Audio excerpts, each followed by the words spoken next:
Speaking of communications, we have one rock star guest who is joining me today.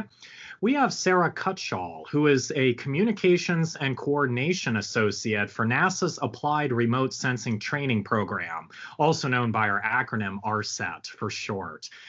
Sarah, first of all, I just wanted to thank you so much for taking time out of your very busy schedule to talk with me today. How are you doing today? I'm doing pretty good, thank you. Awesome. Glad to hear. Well, and I think as we can all agree, it is a great day at SSAI. Am I correct? Yeah, absolutely. Awesome. Very good.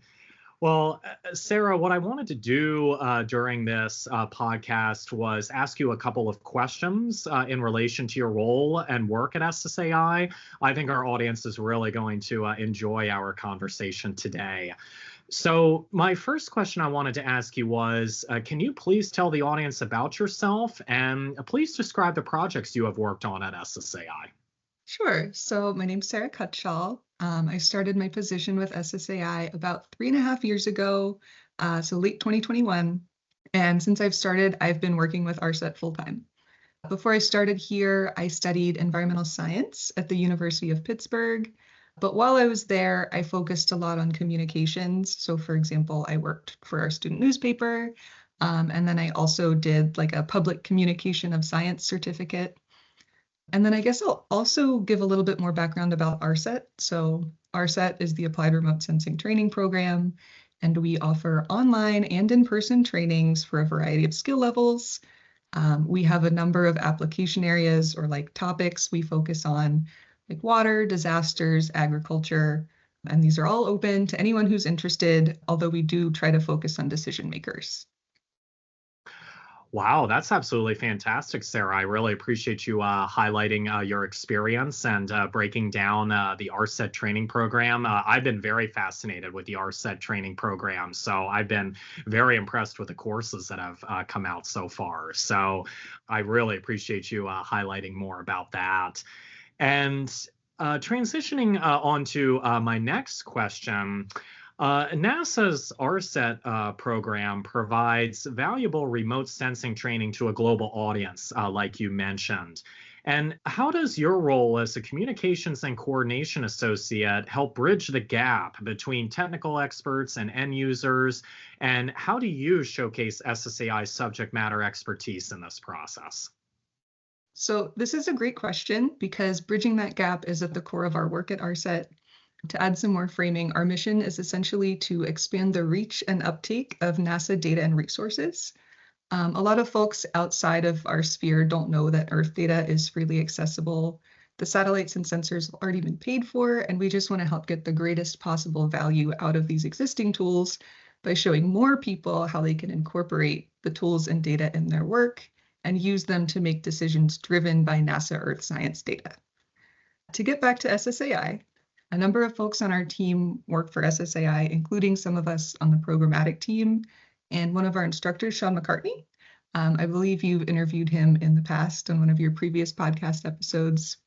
So Sean McCartney is an instructor and a subject matter expert, and our instructors organize the training work plans, they select the content, they know it best. They're the scientists, they're familiar with NASA data and tools, they're familiar with the larger landscape of the topic of the training.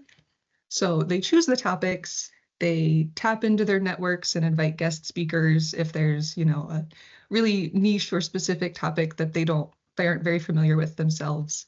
But they help select case studies, they put together exercises for the trainings, they're available for a Q&A session. In the Q&A sessions, the participants, the attendees in the trainings connect directly to the NASA scientists, in this case, Sean McCartney, and the experts can answer their questions. So it's a really great opportunity for people to bridge that gap and connect. In my position, I, again, try to bring the greatest number of people into our trainings to connect them with the data and experts. I function a lot as a connector. So I create materials to promote the program. I identify different outlets and places where I could put the materials, whether that's conferences or meetings or online forums or other groups that pop up. We do a lot of work to just get the word out about the program. So myself and others on the team, I'll give a shout out to Brock Blevins, who is also an SSAI employee. We do sometimes send email cold calls to people if we're doing online research and we find a group that we think is just like the perfect target for a training that we're giving. We'll send them an email and just let them know that the training's coming up and we would love to see them attend if they have time. So we're just always on the lookout for different opportunities to promote the program and places to connect. If I could say a little bit more about the comms work I do, I also maintain our webpage. I make various decisions about the communications content that goes on our webpage and our other social media outlets. I also edit some PowerPoint slide materials that are sent to us by guest speakers, and then just take on various miscellaneous comms tasks that pop up, like graphic design and interviews like this one. Wow, that's very fantastic, Sarah. And I really appreciate you breaking down the ARSET program, how it works with the subject matter experts, and then also highlighting your experiences as well. So you're definitely doing a lot, and it's just very cool. And, for our audience and viewers who are currently listening to this podcast episode, just as a side note, we do have an upcoming ARSET training. Sarah, would you mind highlighting that just as a side note really quick? Absolutely. We actually have a few trainings coming up. If I could pull up our webpage here. So in April, we have Introduction to NASA Earth Observations and Tools for Operational Wildfire Monitoring and Management. That's going to talk about a lot about the FIRMS platform, which is related to wildfire. And then in May, we have Monitoring Global Terrestrial Surface Water Height Using Remote Sensing, and that's going to go into SWOT data. So we're very excited to be hosting those. That is absolutely fantastic, Sarah. I really appreciate you highlighting that to our audience. And, for our audience and viewers, like I said, who are currently listening, please definitely check out some of the links for the courses in the video description of this video. So that way you can definitely sign up and register. They are very informative courses for you all to participate in as well. So, Sarah, like I said, I really appreciate you talking further about that. And my next question I wanted to ask you, Sarah, was with SSAI's involvement in earth science and remote sensing, what are some key success stories where ARSET training has empowered communities, decision makers, or researchers to apply NASA data for real world impact? Oh my gosh, so we have so many. Last year, we were very excited to reach 100,000 participants trained since our program started. I think we're above 130 now, but many of these people are very eager to share information about their work. We get so many really inspiring emails and survey comments from people who attend. Again, I'll give a huge shout out to Sean. He's been a huge champion for impacts like the ones you've mentioned. Just things that come to my mind immediately. In 2020, we hosted a training on heat islands. After the training ended, someone who attended reached out to let us know that he used the methods that were presented in this training to write a journal article that was then published. It was related to vegetation in large urban areas and how long it can take that vegetation to reach its full capacity for cooling to mitigate heat. So that was very cool. Just last year, actually, we hosted a training with someone from a large private sector agriculture company. This person reached out to us with feedback and questions after attending some of our previous ag trainings. And Sean kept this conversation going with this person. And we eventually invited them to be a guest speaker in another ARSET training. This person very generously offered to share the techniques that he used with his team at this company that used NASA data.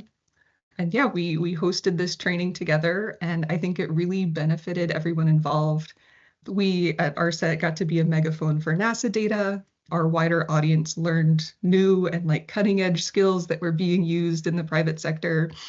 And now this speaker has training content that he can use to train his workforce. So it was really successful all around. And then one more. In 2022, we hosted a humanitarian training, also, led by Sean, where the guest speakers were involved in some humanitarian aid work separate from the training, like on their own, separate outside. And anonymous survey data that we got back after the training ended helped inform some of the actions that they were planning in terms of like where they went and the types of resources that were needed. So that was also very cool, very, very beneficial. Wow, that is truly fantastic and very inspiring, Sarah, that you've had such meaningful and positive feedback from several people in regards to the ARSET trainings. And as a side note, I wanted to congratulate you and your team for going over 100,000 people trained. So that is a huge milestone and a great accomplishment. So, and you're definitely continuing to make a global impact, which is awesome. So, So I really appreciate you talking further about that. And too, as a side note for our audience and viewers as well, who are curious, we did previous podcast episodes with Sean McCartney last year. So please definitely check out our YouTube channel and subscribe right down below. So that way you can see some of his episodes that we did with him last year. So thank you for also bringing him up as well too, Sarah. Of course. So, Sarah, my final question I wanted to ask you was, and this was a fun question, just as a side note, but the question is, if you could use remote sensing to uncover a hidden mystery anywhere on Earth or even beyond, what exactly would you investigate and why? I really had to think about this one, but I listened to a podcast recently about rogue waves, and I don't study the ocean or waves. In fact, I'm not even a remote sensing scientist myself. But apparently, rogue waves are these super rare ocean phenomena that can be like 3 times or maybe more taller than surrounding waves. And they're like super destructive and dangerous and mysterious. And supposedly, no one really understands why they happen. But I feel like that's something that we should be able to understand. I feel like SAR or LIDAR or something should be able to give us some data to figure that out more. So yeah, that would be cool. Wow, that's very fascinating. And you know what, Sarah? I've actually never heard of rogue waves either. So that is definitely unique to hear. And are the rogue waves, they almost sound like to me kind of like tsunamis, or are they totally different? Supposedly they're totally different. Yeah, I don't know. Apparently something goes on with interactions of waves and wind, and I don't know. But yeah, no, not caused by landslides or earthquakes, supposedly. So yeah. Wow, that's very interesting. We'll have to do a little bit more research on that, and also look into that, because again, I've never even heard of that. But it'd be cool to do a training about that in the future. So I think yeah, absolutely, that would definitely be a great way to educate and make even more of an impact to another audience group. So. But that's just awesome, Sarah. I really appreciate you highlighting that. With that, Sarah, like I said, I just wanted to thank you again so much for taking time out of your very busy schedule to talk with me today based on your work that you currently do for SSAI. You are truly a rock star who is really making an impact and a difference globally, and everybody around the world is going to continue to be fascinated by the great work that you and your team do. Please definitely keep us posted about any future courses that come after May, and also any other important discoveries or insights, and we can't wait to highlight it. All right, that sounds great. Thank you so much. It's been great talking to you today.